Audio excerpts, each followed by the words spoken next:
今集嘅內容係由 Surfshark VPN 贊助播出。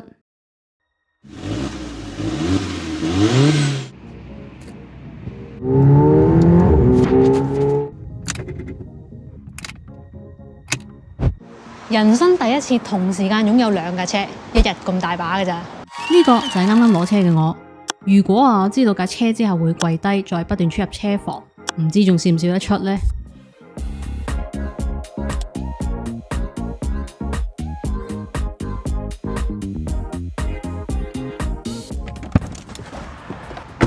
等咗半年，我終於肯拍呢架車啦。上回講到點解我咁快一年就買咗部 MX-5 咧，係有幾個原因嘅。其中最主要就係帶狗出去郊外地方唔方便啦。究竟我係點樣揀車、睇車同埋買車？我嘅 first drive 喺呢一架車係點樣嘅呢？同埋我嘅舊車係點樣放幾錢呢？今集一日話你知。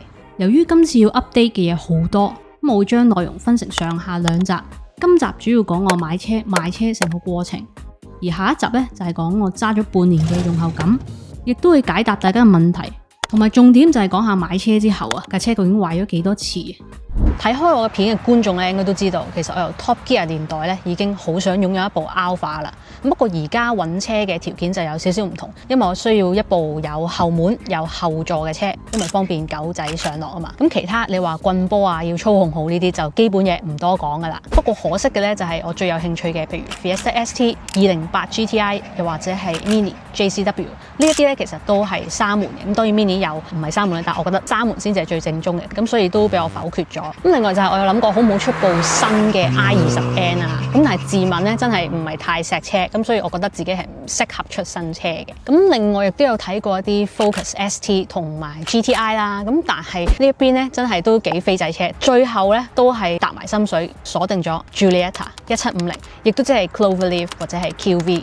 咁話晒咧 Giulietta 或者 Alfa Romeo 都唔算係一啲好熱門嘅嘢，咁不如喺度我就用少少時間簡單咁講下 Giulietta 同埋四葉草嘅歷史。Giulietta 呢個車名其實代表緊幾架唔同嘅車，當中包括代號750同埋101嘅經典 Giulietta Sprint、Spider 同 Bellina。不過今次講嘅咧就係代號940嘅現代 Giulietta。2010年喺日內瓦車展推出5門5座，係147嘅後繼車。對手自然係 Golf A3 一系呢啲，當年輸咗俾日產 Leaf， 成為歐洲 Car of the Year 第2名。好可惜咧，喺2020年宣布停產，代替佢嘅就係 Tonale。Giulietta 嘅 spec 咧都好多噶，我呢架咧就係頂級版嘅1750 TBI 四葉草版本。Alfa Romeo 嘅四葉草有段古嘅，第一架配有 Quadrifoglio 車廂嘅咧就係1923年嘅 RL 賽車。用意當然係象徵好運，不過咧有一次 Alpha 嘅 P1 賽車，當時咧未油上四葉草車廂嘅，廠嘅車手 Sivocci 喺做測試嘅時候遇上致命嘅意外，自此四方形嘅四葉草車廂咧就變成而家三角形嘅設計，代表佢哋重要嘅車手4缺1 Enzo Ferrari 亦都係其中一個啦。去到而家啲比較 sporty 嘅 trim level， 佢哋亦都會用翻四葉草車廂去象徵品牌嘅賽車歷史。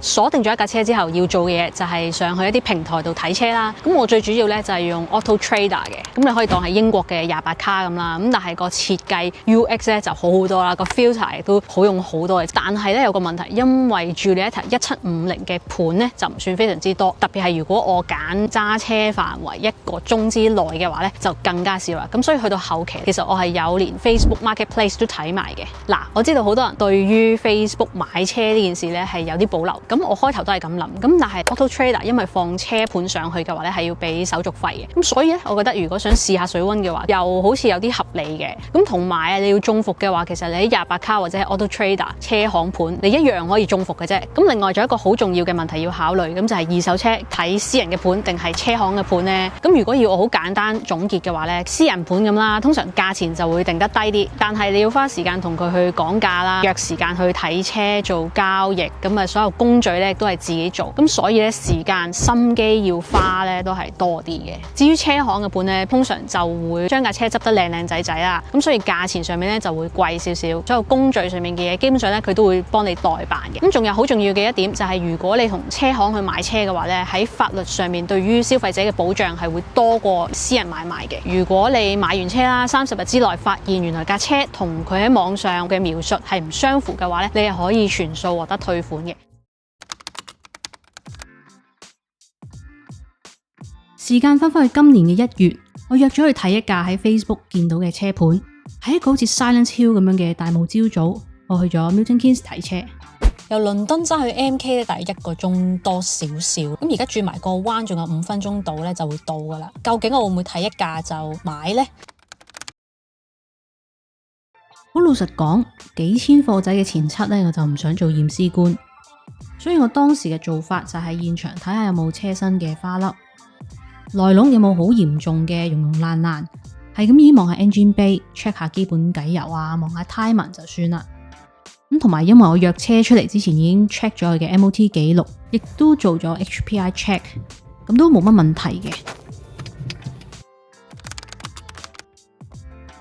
咁咧好快手咁就睇完車啦，我都非常之滿意啊！其實呢一架車咧 MOT 記錄如果唔好嘅話，我已經篩走咗好多架噶啦。咁呢一架咧對我嚟講係非常之企理啦。跟住另外睇下佢車身啊、車入面即係新淨程度係點啦。當然對我嚟講咧，機件係重要過你外形啊、車入面好多嘅。咁但係如果你冇乜花痕啊，入面好新淨咁，一定係一個 bonus 嚟噶啦。拎花花地啦，個四葉草漿係甩色嘅。咁但係呢啲嘢其實真係好 minor。咁車入面就各方面都非常之新淨啦，波棍好企理。佢話平時都冇乜點樣去打理，但係真係即張凳又冇爛啊嗰啲咁樣，即係你睇翻個車齡其實係真係幾唔錯嘅 condition。咁另外一個好重要嘅原因都要問翻啦，究竟點解車主要買呢架車啊嘛 ？show 俾我睇呢架車嘅咧，其實係佢嘅 cousin 啦，個車主咧一直都真係好中意呢架車嘅。咁但係無奈因為佢要翻去羅馬尼亞啦，咁冇理由架車一直等喺度噶嘛。咁我覺得呢個完全係一個好合理嘅買車原因啊！仲有一樣講漏咗就係呢架車嘅顏色啊！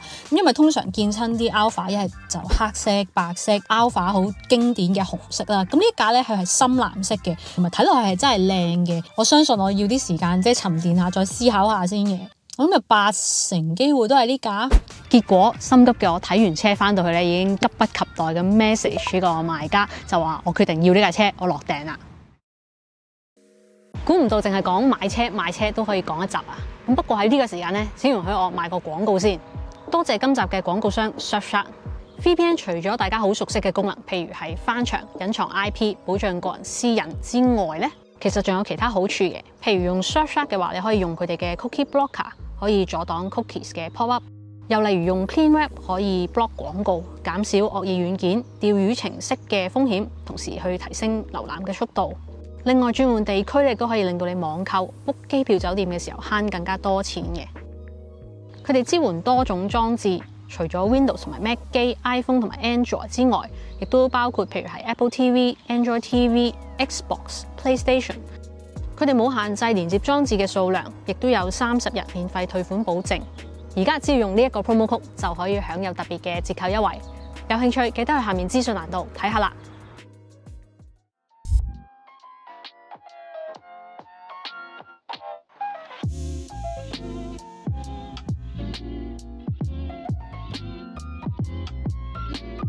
對於我呢啲淨係得一個車位嘅人嚟講咧，換車最煩咧就係要就到買車賣車個時間啱啱好，唔想冇車用啦，亦都唔想俾多咗停車錢，因為要泊2部車啊嘛。咁所以喺我心目中咧，最理想就係星期六買車揸架車翻去，跟住星期日再揸走賣車，咁就最 perfect 啦。我亦都同呢個賣家講好咗啦，佢都話其實佢架車一路都擺喺度，既然已經落咗訂，佢亦都唔會好心急，佢亦都好好咁樣，得閒有 send 啲相俾我，話俾我聽啊，之前佢係點樣自己去同佢個女啦一齊去保養架車，之前周圍揸車去玩咁樣嘅。咁我究竟係點樣賣車嘅呢？咁其實同買車嘅道理一樣啊，你可以揀私人放出去，又或者係放俾車行。我為咗節省時間啦，好早啊就已經決定賣俾車行噶啦。咁我有比較過，譬如最出名嘅 We Buy Any Car、Car Wow、Buy Sell Car Wow。咁而 Cazoo 咧，我都有睇過，我懷疑我架車太舊啦，佢直情俾唔到個報價我。咁而 WeBuy Any Car 咧就犀利啦，報價咧係最低嘅，佢夠膽就開千幾磅。咁不過我諗佢哋嘅好處就係佢哋收車嘅地點好多啦，同埋我上網睇過啲片咧，佢哋真係似乎係乜嘢狗屎垃圾都收嘅。I'd fancy that one. 咁最後咧，我係揀咗 CarWow 嘅。Looking to sell your car for what it's really worth. 真係嘅，好方便同埋過程都好簡單，只要你將架車嘅唔同角度依佢嘅指示咧，咁去影一啲 close up 相。跟住咧，我已經收到 email 就話第二日嘅 auction 就會將我架車擺上去做拍賣，唔同嘅車行咧就會爭呢架車啦。咁去到同一日嘅下晝就已經收到 email，你架車已經有人要啦。佢會問你需唔需要安排上門收車嘅服務啊？但係咧，原來個車行仲快手過 CarWow，咁佢就好快聯絡咗我，就問你會唔會想揸架車過嚟啊？我可以俾翻啲交通費你，我覺得係合理，佢又唔使等，我又唔使等星期一至五，咁就可以成就咗我買車賣車，即係2日之內完成呢個大計啦。落咗訂，約好咗買車賣車嘅時間，跟住咧冇咩要做啦，就係等攞車啦。